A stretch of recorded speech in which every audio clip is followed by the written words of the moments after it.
one of the things I do for my clients that's different than maybe some other people is I prepare a property review, an annual property review. And some of my clients are getting these now. I kind of break them down, so you will be getting them in the mail if you haven't gotten yours yet. And why this is important, and actually what this is a way to determine how much equity you've created over the years of ownership. So I like to just put a little cover letter in it, but then in addition to that, it's going to be information such as the MLS sheet when you purchased the home. So this is all the data when you were a buyer and you decided to make an offer and make the home yours. Then it's updated tax records, and some of the pictures too are interesting because if you include them, you can also refer back to all the improvements that you've made on the home through the years. So you could see, wow, remember what color that was and how much different the house looks today. It's kind of fun.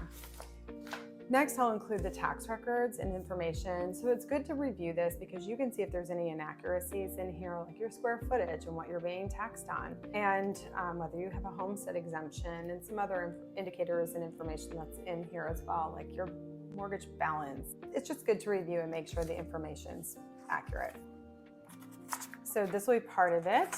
Here are those lovely pictures of the old home. And then here's some of the comps.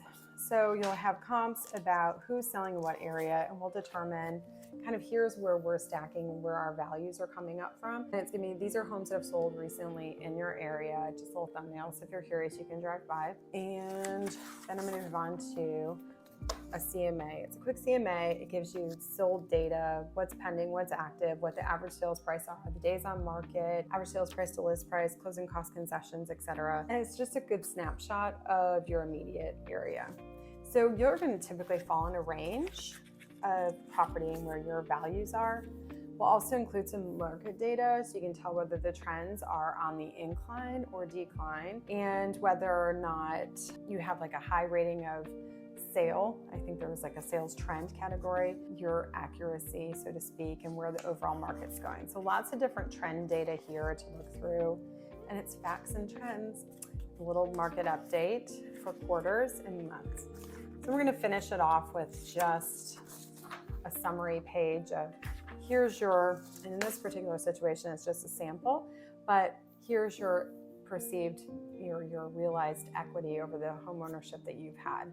Now this pretend person has $220,000 with a net increase in value of 35%, which this is kind of common to what most people have received over the past two to 4 years. So it's sort of just a sample, but mine is a little bit more detailed, but I will also give a broader range because I'll actually know more about your home and specifics and know what better comps are. So look for that in the mail. But one of the reasons why I'm doing that, or several reasons why, besides buying and selling and understanding kind of where your values are, it's really more about understanding what you can do with that equity. One, you want to make sure you're being taxed appropriately. So if you need to appeal your taxes, you can. Maybe you need to change or adjust or improve your insurance, home insurance, valuables in the home, what your home's worth.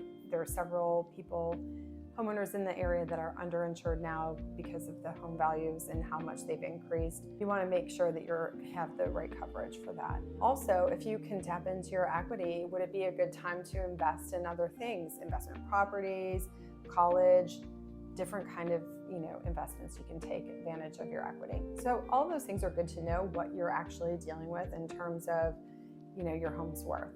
And this information in a pretty little packet should be coming to you soon. If you'd like to get one, because you're not on my mailing list to receive one, feel free to leave a message or some contact information, and I'll be sure to get one over to you.